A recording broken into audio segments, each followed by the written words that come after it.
Good morning, everyone. For those of you that don't know me, my name is Francesca Prandi and I'm enrolled in the first year of European Legal Studies. Today, I'm going to explain to you the importance of transitional justice and especially the role of truth commissions in order to prevent the recurrence of new crises and future violations of human rights. By doing so, I will mostly focus on Tunisia, a country where the process toward democracy is still young.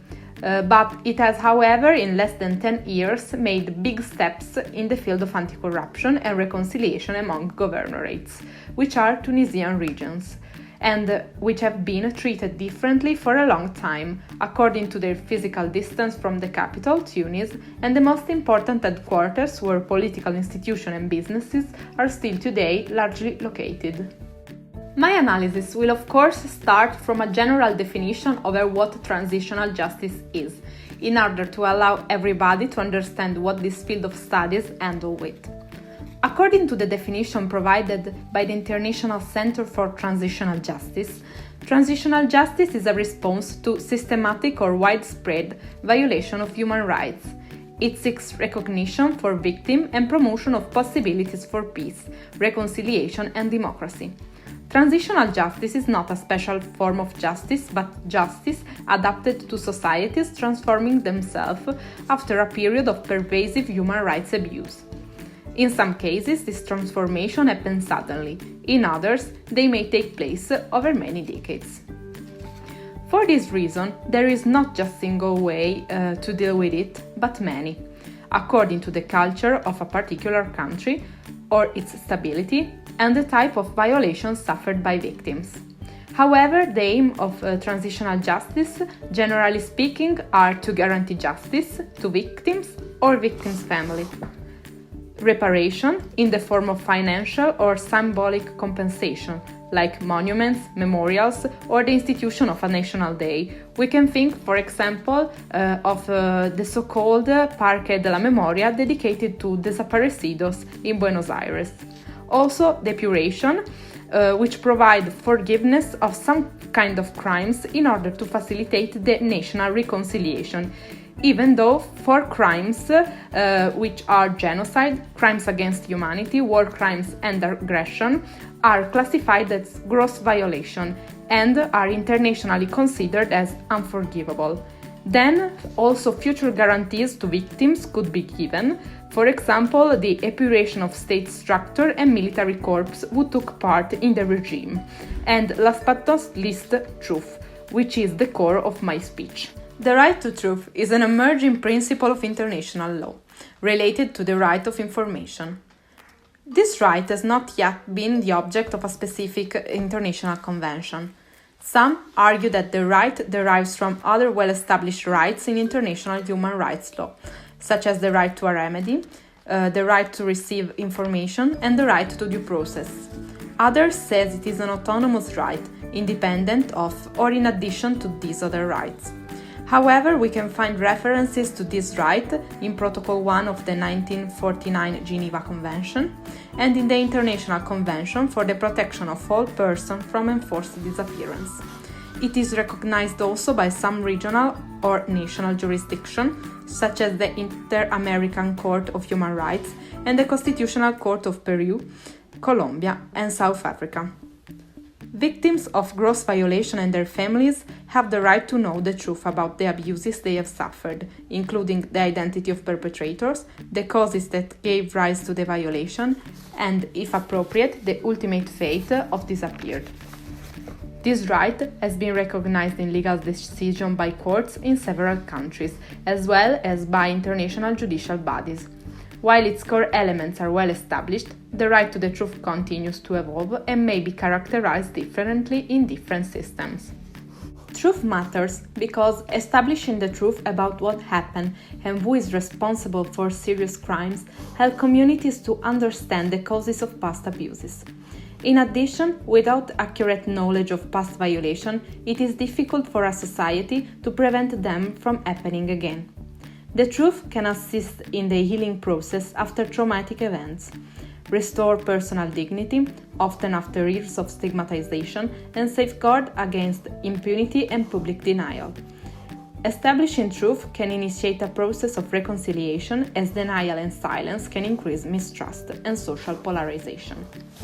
For this reason, when a process of transition to democracy starts in a country where the authoritarian regime has been overthrown or violation of human rights have occurred, truth commissions are often established. Truth commissions are non-judicial or quasi-judicial investigative bodies which map patterns of past violence and unearth the causes and consequences of these destructive events. Even though each Truth Commission is a unique institution, their core activities usually include collecting statements from victims and witnesses, conducting thematic research, organizing public hearings, and publishing a final report outlining findings and recommendations. The institution of these bodies is really important because while courts can certainly be used to establish facts, they may present certain unavoidable limitations. The judiciary may be temporarily unable to hold effective trials if a state is failing or enduring civil unrest. Trials may be limited to notorious cases or to the most easily identifiable perpetrators, thus neglecting many victims. Trials establishing the fact using judicial technique, which may be inadequate to acknowledge the personal, cultural, or psychological experience of victims. Jasmine Revolution has opened the way to what have been generally called Arab Spring. The case of Tunisia has been the most successful transition in North Africa by now, even though many critical issues persist still nowadays. Ben Ali controlled Tunisia since 1987 and through his leadership transformed the country in an hyper-corrupted police state. The fuse that made the revolution blow up has been the self-immolation in fire of the young fruit vendor Mohamed Bouazizi, whom police had just before denied the possibility to continue to sell his goods. That episode finally stirred the consciousness of those many people who until that moment had feared the dictatorship of Ben Ali, and they decided it was the moment to subvert the order of things.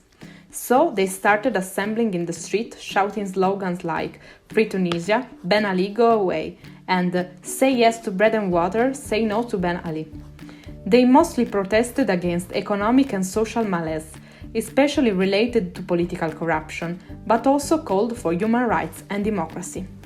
By now, I would like to focus, instead of an analysis over the political parties which tried to lead Tunisia to democracy, on the related constitution of the Truth and Dignity Commission and the critical related issues Tunisia is still today dealing with. Indeed, a technical committee was appointed to draft the Transitional Justice Law, adopted in December 2013 by the Parliament.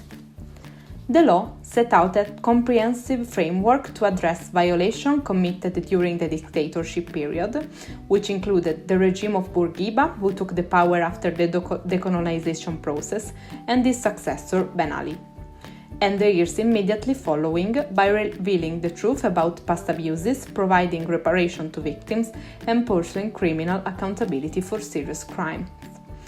The law also established the Truth and Dignity Commission as the official truth-seeking body to investigate and report on past abuses, and the creation of specialized chambers to pursue criminal accountability for specific past violations.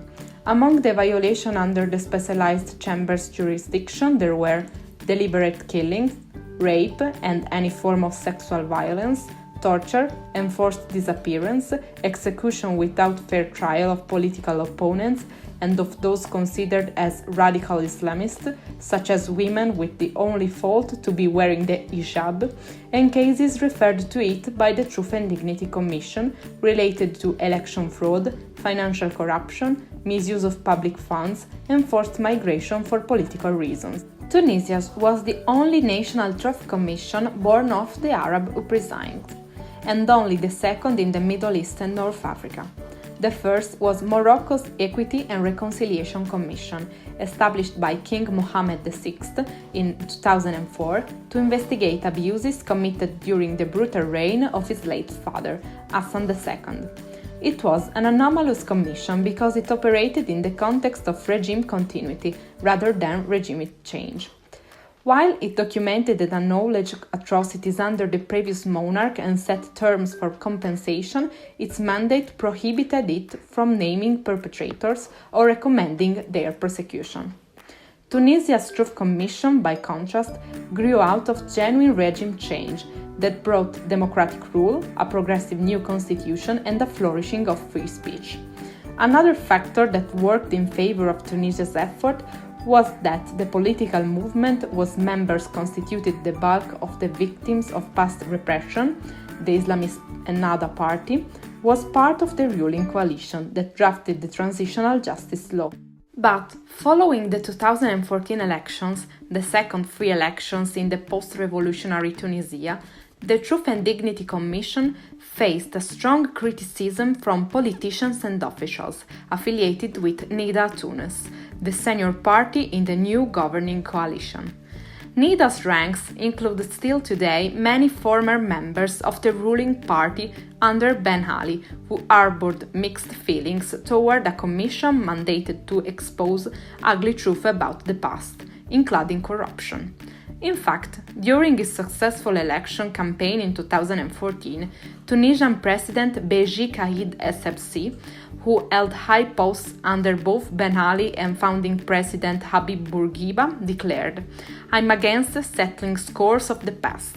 I believe Tunisia must move forward," and introduced legislation that removed some economic crimes for the Commission's purview and ensure amnesty for some corrupt former officials. Is the so-called Economic Reconciliation Law passed in modified form in 2017. Even the Islamic Party Ennahda, who has suffered from many purges during the regime, became quite condescending given that even its leader, Rachid Ghannouchi, came out in favor of a general amnesty for people who acknowledge and apologize for their misdeeds. For this reason, the Commission has faced many difficulties and obstacles. One problem was related to the recognition of the victims. There have been many suspects over the implementation of any form of winner's justice promoted by Ennahda without taking into account other factions, because emphasizing the victimhood of Islamists clearly boosted Ennahda's legitimacy, while downplaying the victimhood of the left and of the martyrs of the revolution harmed the legitimacy of the latter.